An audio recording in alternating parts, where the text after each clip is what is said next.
नामकर गौरव हो महिमा हो समस्त मोर आंतरिक praise the Lord. Good morning. प्रभु दया कले अनुग्रह कले प्रभु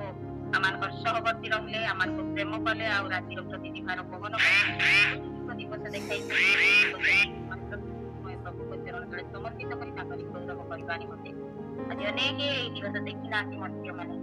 माने आहुरी टिके प्रभु पठारे निजको समर्पित करबा आहुरी टिके प्रभु को सहित जड़ित हेबा प्रभु को निकटवर्ती हेबा से प्रभु कोन करूछथि आमानको यदि प्रेम करी दया रे ताकरी दया प्रत्येक प्रभात रे नूतन आमानको पाई मते आजि प्रभात नूतन अटे ताकरी दया नूतन अटे आजि प्रभात रे ए आमारे जीवित मानको मते हालेलुया। प्रभुଙ୍କର गौरव हो अति सुंदर समय मध्य प्रभु आमानको आनिसथि ताकरी महिमा करबा निमते एक समय अनेक सत्या उपस्थित अनेक निद्रा रे जाइते किंतु प्रभु आमानको दया करिसथि जे आमानको ताकरी सानिध्य को आनिसथि ईश्वरଙ୍କର जीवंत वाक्य श्रवण करबा निमते ताकरी प्रशंसा करबा निमते ताकरी गौरव करबा निमते ता माने होउछि जणे भाग्यवान मनुष्य।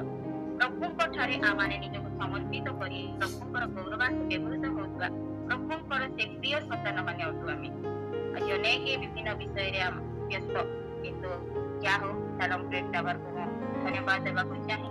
जे विशेष करी शालोम प्रेम टावर रे जो माने होस्ट छथि आ से मानको धन्यवाद देबा को चाहे प्रभु से प्रकार मन देई छथि से प्रकार ज्ञान देई छथि आ अनेक को जोड़ित करी निजे शिखिबा सहित अनेक भाई भणी मानको मध्ये शिखिबा निमते गोटे प्लाटफॉर्म तयारी करी छथि ए यौवन समय रे अनेक उड़ी बुलंती जगत मध्य रे ए यौवन समय रे अनेक ए सांसारिक अभिलाष रे उड़ी बुलंती किंतु शालोम प्रेम टावर रे जो भाई भणी माने जोड़ित होई अछथि से अति आनंदित जेहेतु भाई भणी माने समस्त प्रभुଙ୍କ निमते व्यवहृत हालेलुया प्रेज द लॉर्ड। आज हम माने जेते बेले ए उपासना आमे शालोम प्रेम टावर रे जोड़ित होछु प्रत्येक दिन गोटे दिन ए प्रकार नै जो दिन कि माने बोतनु आमे प्रत्येक दिन शालोम प्रेम टावर रे होछु पुनी अन्य जुम मानकर मध्ये आमे उपासना करूछु अन्य जुम मानकर मध्ये आमे जोड़ित होछु प्रभुଙ୍କର आराधना करूछु प्रभुଙ୍କର प्रशंसा करूछु आ पुनी वाक्य मध्ये परिवेषण करूछु आमे प्रभुଙ୍କର सानिध्य मध्ये को जाउछु ऑफलाइन माध्यम रे मध्ये आमे प्रभुଙ୍କର गौरव करूछु। तो एई समय रे आमे देखुछु कि आमे उपासना मध्ये रे आमे जाउछु आ अन्य कोनसी विषय रे आमे जाउछु नाही प्रभुଙ୍କର उपासना करबा निमते आमे कोन करूछु विभिन्न जूम को जाउछु ऑफलाइन माध्यम रे आमे विभिन्न ग्रुप को जाउछु चर्च को जाउछु आमानकर शालोम प्रेम टावर रे मध्ये आमे जोड़ित होछु परमेश्वरଙ୍କର उपासना करबा निमते। तो आमाने जेते बेले उपासना करूछु आमानकर उपासना मध्ये विभिन्न प्रकार थाए आमानकर उपासना व्यक्तिगत उपासना मध्ये थाए मांडलिक उपासना थाए पारिवारिक उपासना पुनी आमानकर ऑनलाइन माध्यम रे उपासना थाए पुनी आमानकर मिलित भाव रे सामूहिक उपासना मध्ये थाए। तो एही उपासना जेते बेले आमे करूछु जो दिनठु आमाने परमेश्वर को जानितो परमेश्वर जे जीवित अछथि आमानकर हृदय मध्ये माने विश्वास करू से दिनरु आमाने ताहाकर उपासना करी आसुछु। एबे देखो आमाने आमानकर उपासना एक प्रकार नै सीजन वाइज उपासना नै किंतु आमानकर कंटिन्यू बाइबल कहे सब अवस्था रे प्रति मुहूर्त रे तुमे कोन कर परमेश्वर धन्यवाद कर आमानकर परमेश्वर प्रतिटी समय रे प्रतिटी सेकंड रे से गौरव पाइबार परमेश्वर अछथि अन्य जगह मान करे आमाने सीजन वाइज से माने कोन करथि उपासना करथि निज निजर देवता मानक आमाने एदिन मानकर कोसी जट अछि आमाने समस्त जानि कहबा पाउ चाहे तो अनेक अछथि कार्तिक मास रे पूजा करथि अनेक अछथि श्रावण मास रे पूजा करथि ए प्रकार ताकर सीजन वाइज ताकर देवता मानकर पूजा अर्चना करिवार समय थाए किंतु आमानकर परमेश्वर जे कि सत्य परमेश्वर अछथि जे कि जीवित परमेश्वर अछथि जे कि आमानकर सृष्टिकर्ता परमेश्वर अछथि सदा सर्वदा आमानकर मुख दे से गौरव पाइबा निमते से चाहती आ सदा सर्वदा आमानकर उपासना करिता यदि होई पारे यदि आमे ए प्रकार करे कोन हेइ न देखि आमानकर संडे प्रेम जानि तो ओने के कोन करती संडे क्रिश्चियन से माने रविवार उपासना रो क्रिश्चियन से माने केवल रविवार का आउ केते जन तो अछंती से माने केवल क्रिसमस आउ एस्टर रो क्रिश्चियन से माने जाय कि सेही दिन केवल परमेश्वर को उपासना करिता आउ सेही लोकमान को मध्यरु हमने सत्य जे हमने प्रत्येक दिन प्रभुकर गौरव करूछु जहा कि परमेश्वर आमान को जीवन चाहती जहा कि परमेश्वर आमान को जीवन ए सब विषय मध्य आमान को पृथक परिछन तो आमाने अन्य पवित्र मोर आज रखि होछि उपासना जे उपासना आमाने की प्रकार करूछु तो आमे से ध्यान दउछु ना आमाने ध्यान न देई आमाने उपासना करूँ जदि आम ध्यान सहित उपासना करूँ तो आम कौन हो जदि आम ध्यान सहित उपासना करूँ तेज आम प्रति कौन कौन दंड रही से विषय में आम किसी आलोचना करवा कहीं आम प्रत्येक दिन उपासना आम प्रत्येक दिन जो मध्यम आसुचु आम समय को बाहर कर घंटा 2 घंटा हो आम परमेश्वर उपासना करूँ तो यही जो 2 घंटा आम प्रभु को निमंते समर्पित करूँ तो सठिक भाव में आम प्रभु को निमंते समर्पित करूँ तो आज आम जानता से विषय तो आम जो 2 घंटा परमेश्वर ठारे बिताऊँ तो आम निमंते आशीर्वाद अच्छी ना अभिशाप अच्छी इटा भी आम जानवर आवश्यक रही सठिक उपासना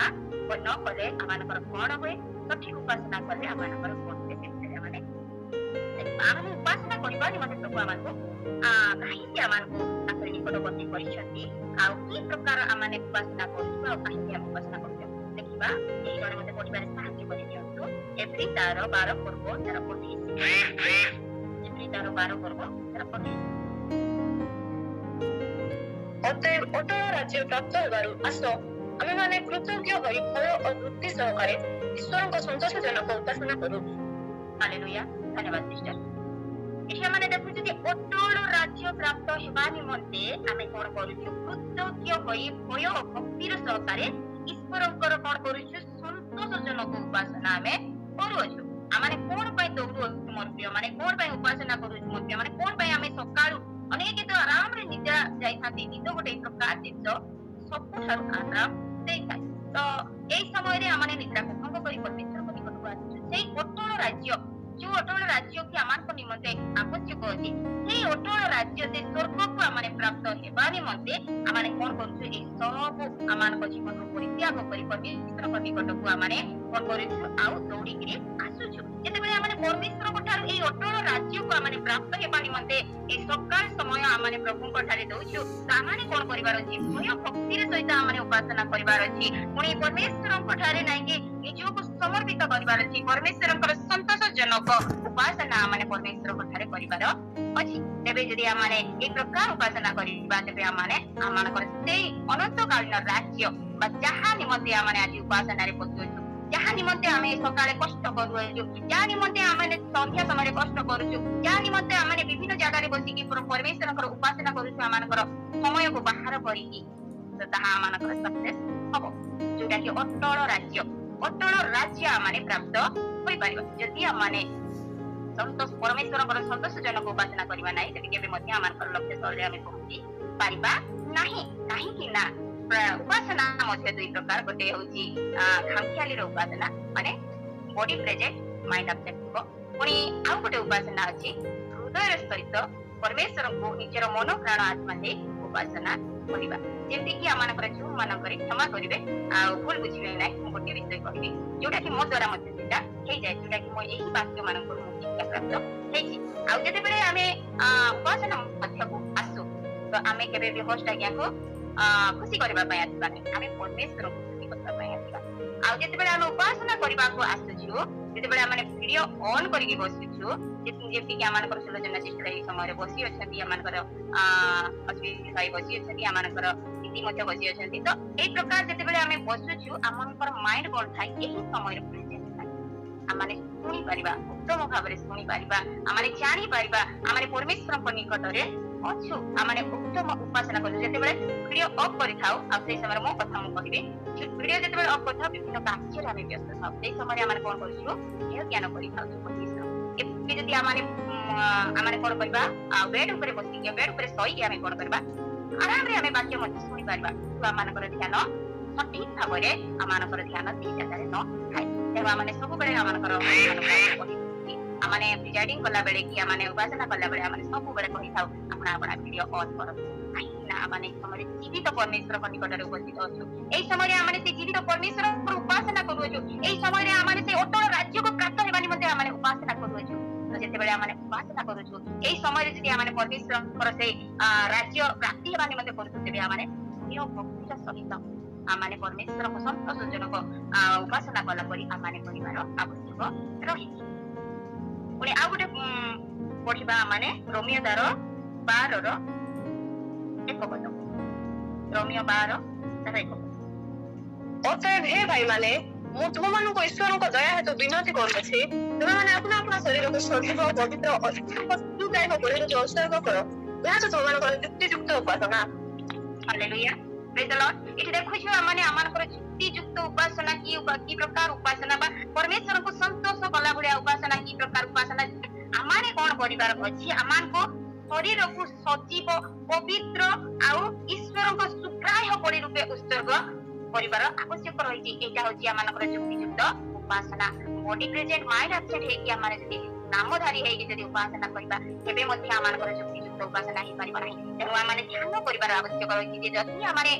ପ୍ରଭୁଙ୍କ ନିକଟକୁ ଆସୁଅଛୁ ତ ଆମମାନେ ଭକ୍ତିର ସହିତ ଆମମାନେ ଆସିବା, କାହିଁକି ନା ଗୀତ ସଙ୍ଗୀତରେ କୁହାଯାଇଛି ଯେ ଯେତେବେଳେ ତୁମେ ପରମେଶ୍ୱରଙ୍କ ନିକଟକୁ ଆସୁଅଛ ସେଇ ସମୟରେ ଆପଣାର ଚରଣକୁ ଜାଗ୍ରତ କର, ଆପଣାର ପାଦକୁ ଆମେ କଣ କରିବାର ଅଛି, ଜାଗ୍ରତ କରିବାର ଅଛି। ତାପରେ ଆମେ କଣ କରିବାର ଆବଶ୍ୟକ ରହିଛି, ଧନ୍ୟବାଦ କରି ଆଉ ତାହାଙ୍କ ପ୍ରାଙ୍ଗଣ ମଧ୍ୟକୁ ପ୍ରବେଶ କରିବାର ଅଛି। ଆମମାନଙ୍କର ଓଷ୍ଠକୁ ସେଇ ସମୟ ପର୍ଯ୍ୟନ୍ତ ଆମେ ସ୍ଥିର କରିବା ନାହିଁ ଯୋଉ ପର୍ଯ୍ୟନ୍ତ କି ଆମେ ପରମେଶ୍ୱରଙ୍କ ନିକଟରେ ଉପସ୍ଥିତ ଅଛୁ। ସେଇ ସମୟରେ ଆମେ ପ୍ରଭୁଙ୍କର ସେଇ ସନ୍ତୋଷଜନକ ଉପାସନା ଆମେ କରି ଥାଉ। ସବୁ ବିଷୟରେ ଆମେ ପରମେଶ୍ୱରଙ୍କୁ ଉପାସନା କରିବା। ଏମିତି କି ନାଇଁ ଯେ ଆମମାନଙ୍କର କିଛି ଅସୁବିଧା ହେଇଗଲା ସେଇ ସମୟରେ ଆମେ ପ୍ରଭୁଙ୍କୁ ଭୁଲିଯିବା, ଏମିତି ନାଇଁ ଯେ ଆମମାନଙ୍କର କିଛି ଗୋଟେ ଉତ୍ତମ କାର୍ଯ୍ୟ ହେଇଗଲା, ଭୋଜି ଭାତରେ ଆମେ ପୁରା ରହିଯାଇଛୁ ଆଉ ସେଇ ସମୟରେ ଆମେ ପରମେଶ୍ୱରଙ୍କୁ ଭୁଲିଯିବା, ପୁଣି ସମୟରେ ଆମେ ପରମେଶ୍ୱରଙ୍କ ନିକଟ ବସିବା। ଏଇ ପ୍ରକାର କରି ଆମମାନଙ୍କୁ ଆମେ ସବୁ ଅବସ୍ଥାରେ ଆମମାନଙ୍କର ପରମେଶ୍ୱରଙ୍କୁ କଣ କରିବା, ଗୌରବ କରିବା। ତ ଆମମାନଙ୍କର ଉପାସନା ଆଜି କି ପ୍ରକାର ଅଛି, ଆମମାନଙ୍କର ଉପାସନା ସେଇ ଆମମାନଙ୍କର ସଜୀବ ପବିତ୍ର ଆଉ ଈଶ୍ୱରଙ୍କର ସୁଗ୍ରାହ୍ୟ ବଳି ରୂପେ ଆମମାନଙ୍କର ଉପାସନା ପ୍ରଭୁଙ୍କ ନିକଟବର୍ତ୍ତୀ ହଉଅଛି କି ଆମମାନେ ଏଇ ସମୟରେ ଆମମାନେ ନିଜକୁ ରଖିବା ଆମର ପ୍ରିୟମାନେ, କାହିଁକି ନା ଏଇ ଦିନ ଏକ ଦୁର୍ଦିନର ସମୟ ରହିଛି। ଏଇ ଦିନରେ ଆମମାନଙ୍କୁ ଉତ୍ତମ ଉପାସନା କରିବାର ଆବଶ୍ୟକ ରହିଛି। ଆମମାନେ ଏଇ ପ୍ରକାର କରିବା ନାହିଁ ଯାହାକି ଆମମାନଙ୍କର ଯେମିତିକି ହୋଷ୍ଟ ମାନେ ଆମମାନଙ୍କୁ ସକାଳୁ ଉଠାଉଛନ୍ତି ଯେ ଉପାସନା ମାଧ୍ୟମକୁ ଆସ, ତାଙ୍କରି କର୍ତ୍ତବ୍ୟ ପ୍ରଭୁ ଗୋଟେ ବୋଝ ଦେଇଛନ୍ତି ତାଙ୍କୁ ଯେ ତମେ ଉଠ, ତମେ ଜାଗ୍ରତ ହୁଅ, ସେଇ ଅଟଳ ରାଜ୍ୟ ନିମନ୍ତେ ତମେ କଣ କର ଆଉ ନିଜକୁ ପ୍ରସ୍ତୁତ କର। ନାହିଁ ଯେ ସେ କହୁନାହାନ୍ତି ଯେ ତମେ ଜଏନ କର ମୋର ଜୁମ ରେ ଗୋଟେ ମେମ୍ବର ପଢ, ତାଙ୍କରି ଉଦ୍ଦେଶ୍ୟ ସେଇଟା ନାହିଁ। ସେ ତାଙ୍କରି ଉଦ୍ଦେଶ୍ୟ ଯାହାକି ପ୍ରଭୁ ବୋଝ ଦେଇଛନ୍ତି ଯେ ଗୋଟେ ଆତ୍ମା ଆସିକି ଜଡିତ ହୋଇ ସେ କଣ କରୁ, ଈଶ୍ୱରଙ୍କର ଜୀବନ୍ତ ବାକ୍ୟ ଶ୍ରବଣ କରୁ ଆଉ ସେ ପରମେଶ୍ୱରଙ୍କର ସେଇ ଅଟଳ ରାଜ୍ୟର ଅଧିକାରୀ ହଉ। ସେ ଉଦ୍ଦେଶ୍ୟ ନେଇକି ସେମାନେ ସକାଳୁ ଆମମାନଙ୍କୁ ଜାଗ୍ରତ କରନ୍ତି, ପରମେଶ୍ୱରଙ୍କର ଦୂତ ମାନେ ପ୍ରକାର ଜାଗ୍ରତ କରନ୍ତି ଆଉ ସେ ପ୍ରକାର ଆଜିକାଲି ଆମମାନଙ୍କର ପଞ୍ଚାୟତ ମାନେ ମଧ୍ୟ ଆମକୁ କଣ କରିଥାନ୍ତି, ଜାଗ୍ରତ କରୁଛନ୍ତି। ଆମମାନଙ୍କର ଆତ୍ମା ଯୋଉ ପ୍ରକାର ବିନଷ୍ଟ ନ ହେବ, ଆମମାନଙ୍କର ଆତ୍ମା ଯୋଉ ପ୍ରକାର ଅନ୍ୟ ଆଡେ ଚାଲି ନ ଯିବ, ସେଥିପାଇଁ ଏଇ ଜୁମ୍ ଗୁଡାକ ମଧ୍ୟ ଖୋଲା ହେଇଛି। କରୋନା ଯେତେବେଳେ ଆସିଲା ମୋ ପ୍ରିୟମାନେ, ସେଇ ସମୟରେ କଣ ହଉଛି ଆଉ ଆମେ ପ୍ରାର୍ଥନା ପାଇଁ ଆମେ ଚାରିଆଡେ ଦୌରାଣ୍ଡି ବୁଲୁଛୁ, କିନ୍ତୁ ଲୋକଙ୍କର ଧନ୍ୟବାଦ କରୋନା ଆସିବା ଦ୍ୱାରା ଆମେ ଆଶୀର୍ବାଦ ପ୍ରାପ୍ତ ହଉଛୁ। ଅନେକ ଲୋକ ତ ଏ ଜଗତ ଛାଡି ଚାଲିଗଲେ, କିନ୍ତୁ ଆମମାନଙ୍କ ନିମନ୍ତେ ପ୍ରଭୁ ଆଶୀର୍ବାଦ ଦେଇଛନ୍ତି। ଯୋଉ ଆଶୀର୍ବାଦ କି ଆଜି ଏଇ ଦିନ ମାନଙ୍କରେ ଆମେ ଆଉ ଦିନ ଯାକ ଆମେ ଜୁମରେ ବସି ପ୍ରଭୁଙ୍କର ଗୌରବ କରିବାର ସମୟ ପାଇପାରୁଛୁ, ପ୍ରଭୁଙ୍କର ଗୌରବ କରିବା ନିମନ୍ତେ ପ୍ରଭୁଙ୍କ ନିକଟବର୍ତ୍ତୀ ହେଇପାରୁଛୁ। ସେଇଟା ଆମମାନଙ୍କ ନିମନ୍ତେ ଆଶୀର୍ବାଦ ଅଟେ। ଏଇ ତାପରେ ଆମେ ଦେଖୁଛୁ ଯେ ଅନେକ ଏଇ ଦିନ ମାନଙ୍କରେ ଅନେକ ପ୍ରକାର କାର୍ଯ୍ୟରେ ବୁଲି ରହୁଛନ୍ତି, କିନ୍ତୁ ଯୋଉ ଆସିବା ଦ୍ୱାରା ମଧ୍ୟ ଆମେ ସମୟକୁ ନଷ୍ଟ ନ କରି ପରମେଶ୍ୱରଙ୍କର ଗୌରବ କରିବା ନିମନ୍ତେ ଆମେ କଣ କରୁଛୁ, ପ୍ରଭୁଙ୍କ ନିକଟବର୍ତ୍ତୀ ହେଇପାରୁଛୁ। ଆମେ ସମସ୍ତେ ଯେତେ ଜଣ ଆମେ ପ୍ରଭୁଙ୍କର ସେ ସନ୍ତୋଷଜନକ ଉପାସନା କରୁଛୁ, ଆମେ ସମସ୍ତେ ଧନ୍ୟ ମଣିଷ ଅଟୁ। ହାଲେଲୁୟା, ପ୍ରେଜ୍ ଦ ଲର୍ଡ। ତ ଆଉ ଗୋଟେ ବିଷୟ ଆମେ ଦେଖିବା, ଗୀତ ସଂହିତା 9 ପର୍ବ ତାର 1 ପଦ। ଗୀତ ସଂହିତା 9 ପର୍ବ ତାର 1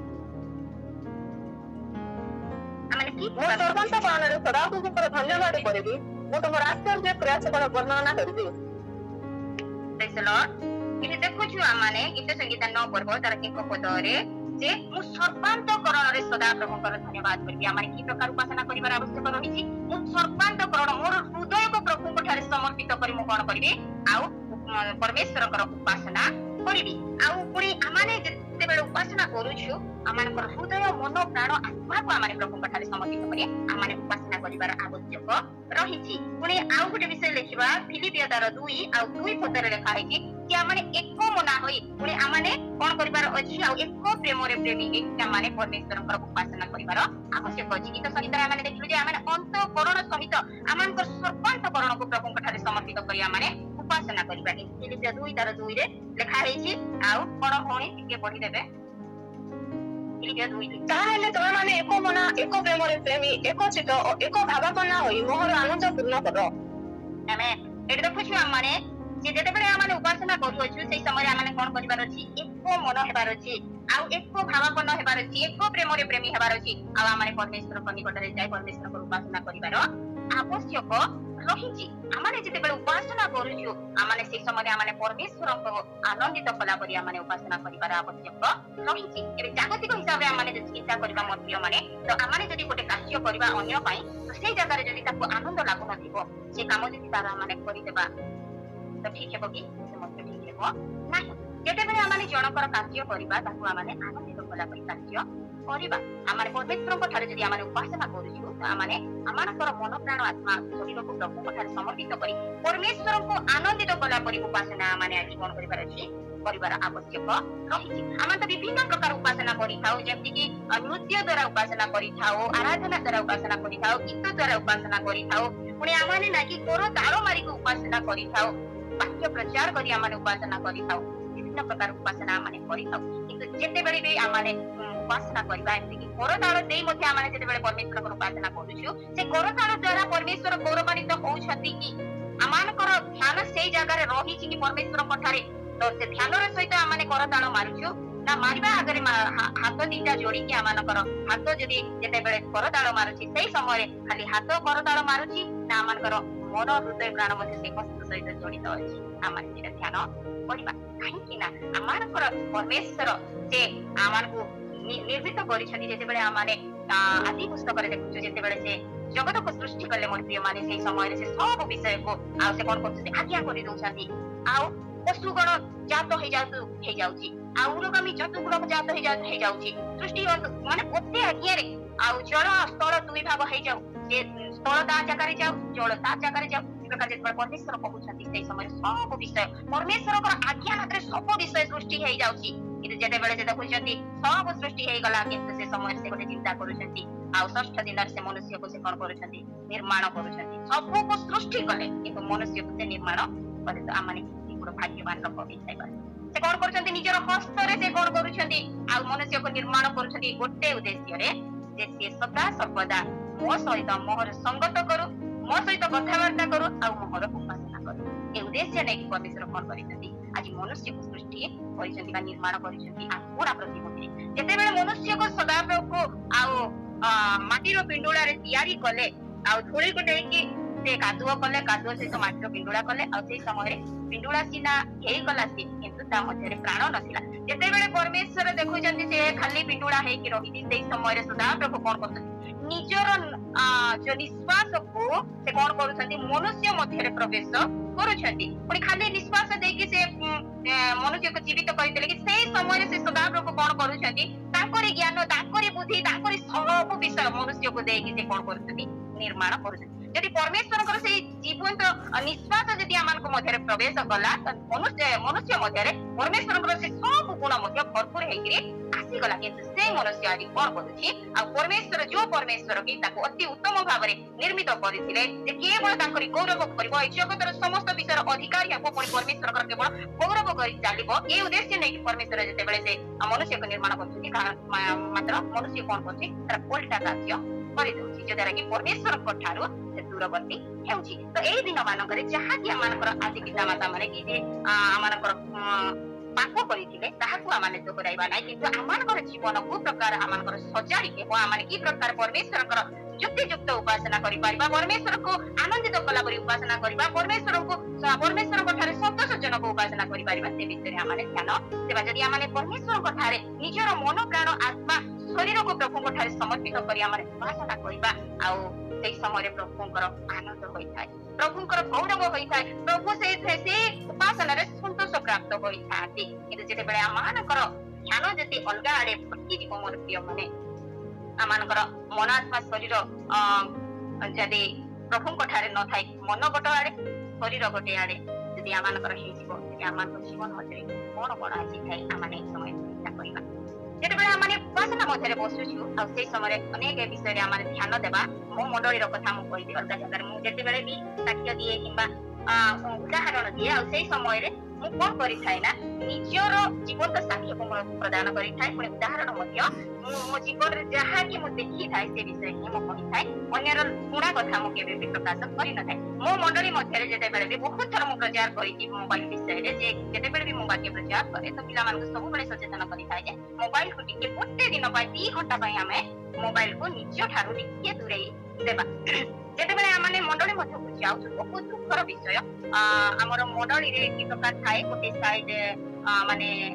हमर युवक पिला माने थांती गोटे पटे युवती पिला झियो माने थांती आ गोटे पटे आमानकर परिवार सब बसी थांती तो ए समय रे से माने कोन करती आउ जे माने कोन करि थांती ना युवक युवती माने एपटे बाकी प्रचार चली था एपटे गीत चली था एपटे आराधना चली था से माने गोटे गोटे मोबाइल धरि किए तो ड्रेस ऑर्डर करिबारे किए तो साड़ी देखिबारे किए तो कोन करि थाए आउ विभिन्न जगह रील्स देखिबारे से माने व्यस्त रहि जाता आउ गोटे दुखर विषय मोर प्रिय माने आमाने आमानकर निजर संतान संतति मान आमाने मंडली मध्य को नेउछु आ से समय रे आमाने जदि आमाने ताको अभ्यास करबा जेति कि आमानकर अश्विन भाई कर झियो छोटो झियो अछि तार उदाहरण दे दिमो जदि आमाने उपासना मध्य रे आमाने कर से झियो को आमाने नेबा से समय रे जेति आमाने परमेश्वरकर से तो किछि जानि नै एबे तार किछि जानि नै कि एमपी के जे जानि नै जे मो यीशुको निकट को आछि जे कि मंडली मध्य रे आछि जे उपासना करूछि कि आराधना करूछि कि जदि अश्विन भाई गीत गाउछे से ताली मारुथबो नाचुथबो से होइबारे मो बाबा गीत गाउछथि आ मो नाचे या छोड़े ता ठारे आछि किछि जानि न थाए किंतु जेते बेले आमाने बाबा मां को हिसाब रे आमे जदि मंडली मध्य को नेबा ताको हाथ धरि ताली मारेबा सिखेइबा हस्त जोड़िबा सिखेइबा ए प्रकार हो दिन प्रतिदिन तार जेते बेले बयस बढ़िबो मन माने से ऑटोमेटिक जानि जिवो जे मो सृष्टिकर्ता को निकट को जाउछि मो जीवित परमेश्वर पठारे आ मो उपासना मध्य को जाउछि हालेलुया प्रेज द लॉर्ड किंतु एपर पितामाता कोन करूछथि आ गोटे गोटे मोबाइल धरै दउछथि पिला मान को आ तू तो गोटे धरि था बसी था मो मोर उपासना करी जो द्वारा कि पिलारो माइंड भितरे रहि जाय जे मो मां प्रार्थना गले जे तो प्रार्थना बसिबो मो आराम रे मोबाइल टिपिबी ए प्रकार थाय तो आमारे जागृत होबा आमाने निजो को आमारे समीक्षा करिबा जे केते दूर आमारे छुट्टी युक्त उपासना करू अछि मन्दिर माने बहुत दुख लागे एबर जेनरेशन को देखिले बहुत दुख लागे एबर सब विषय को देखिले जे परमेश्वर को थारो लोक माने केते दूरवर्ती जीवन काटू अछथि एमते कि निजर पिला मान को मध्ये आमाने परमेश्वर को थारो दूरवर्ती करी मोबाइल सहित आमाने जोड़ी करि दोछु जेमति कि आमानकर जायन रो आमानकर होस्ट आज्ञा कहति आमानकर सुरु आज्ञा घटे विषय कहबे ए जो कालिया बुटी पिला समस्त हृदय को किनी देछि बोली कहते जे मोबाइल को छोटा मोबाइल ताको बुटी बोली कहते आ ए बुटी तार एते ज्ञान जे से समस्त को तार आयत मध्य रे रखि देछि ताने जागृत हेबा आज तो आमे परमेश्वर को जानि छु आमानकर पिला मान मध्य आमानकर शिक्षा देबा तो ए समय रे आसंत आमाने निज मन निजर टॉपिक